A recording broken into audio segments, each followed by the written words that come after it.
Hello, hello. Welcome back. I feel like I say that every time. Maybe I should change that.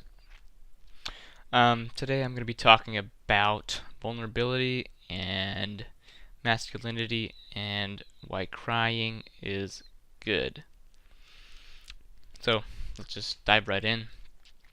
So we've been sold the lie um, over decades of history that um, crying is a weakness and that to be a man you have to fit a certain mold where you don't have emotions, you don't feel, um, you don't express yourself, you stay quiet.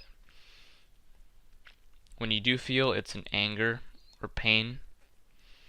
And those are all lies that we've been sold as men.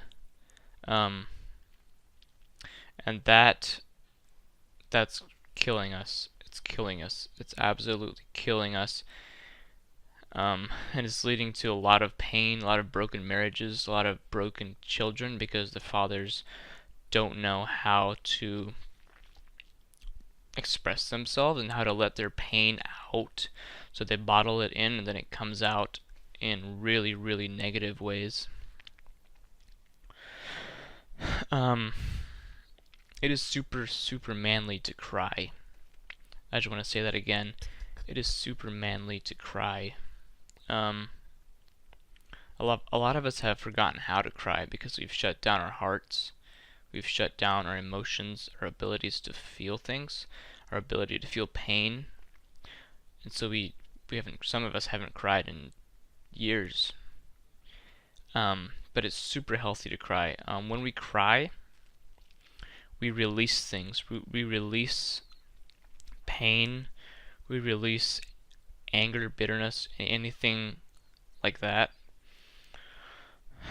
When we allow ourselves to feel and to cry about it, that's one of the healthiest things that we can do. Because if we don't cry, we're probably just bottling up our emotions inside of us, and those are going to blow up at some point and come out in a really not fun way, really unhealthy way. Um,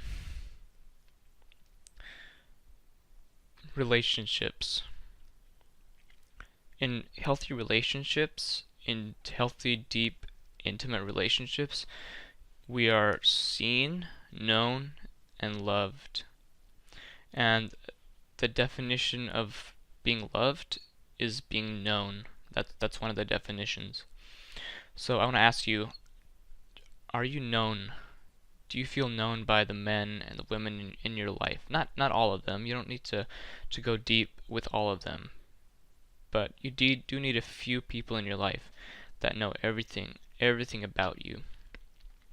Because when we're known, when when when people know everything about us, there's no room for shame to enter into our lives and attack us and attack who we are.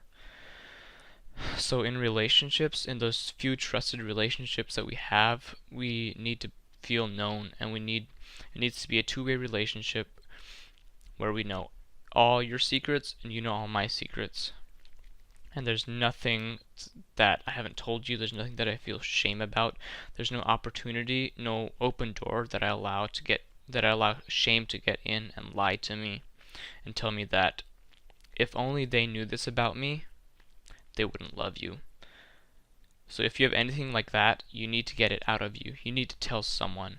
You need to tell someone that you trust. And that's really hard. That's terrifyingly hard. Being vulnerable, being weak in front of another man is one of the most terrifying things that you can do. Crying in front of another man can be one of the scariest things that we as men will ever do. Because we've been told that that's the epitome of weakness. But it's not. That's actually strength. The most vulnerable man in the room is the strongest man in the room.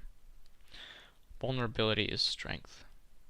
So I want to break the lie that it's weak to cry, that it's weak to show emotions, that it's weak to be vulnerable, that it's weak to appear like you're not perfect, like you're not all put together.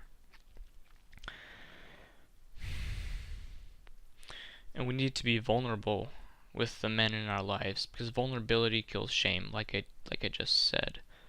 But we do need to be vulnerable and to let men and women, but in this case I'm talking about men, if we're going to women for everything, telling them everything, which that's good, but we also need men, because we get a certain type of affirmation from women, and we get a certain type of affirmation from men, and they're both healthy, but we need both.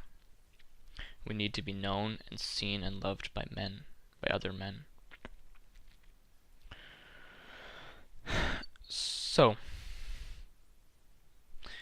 men, we need to get vulnerable.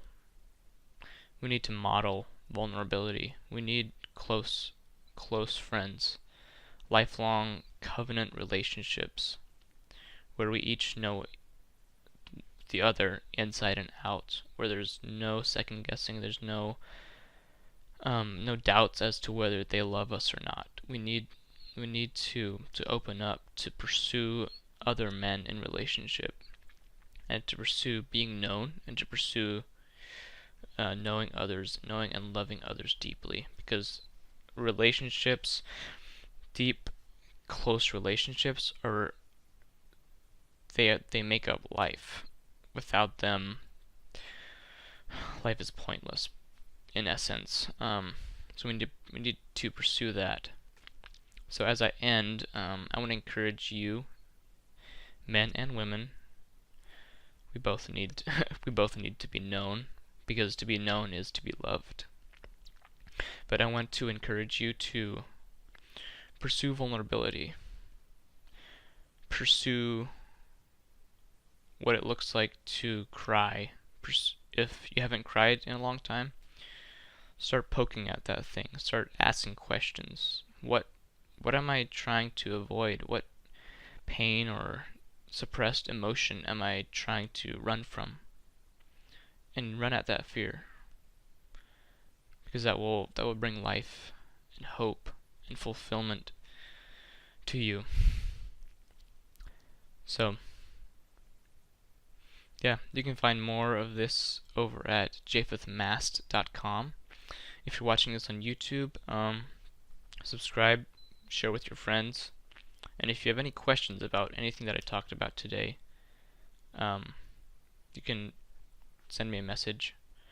I have lots of articles written on this on my website, as I just mentioned, on my blog.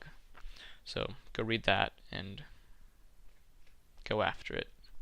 I believe in you. Alright, I'm out. Bye.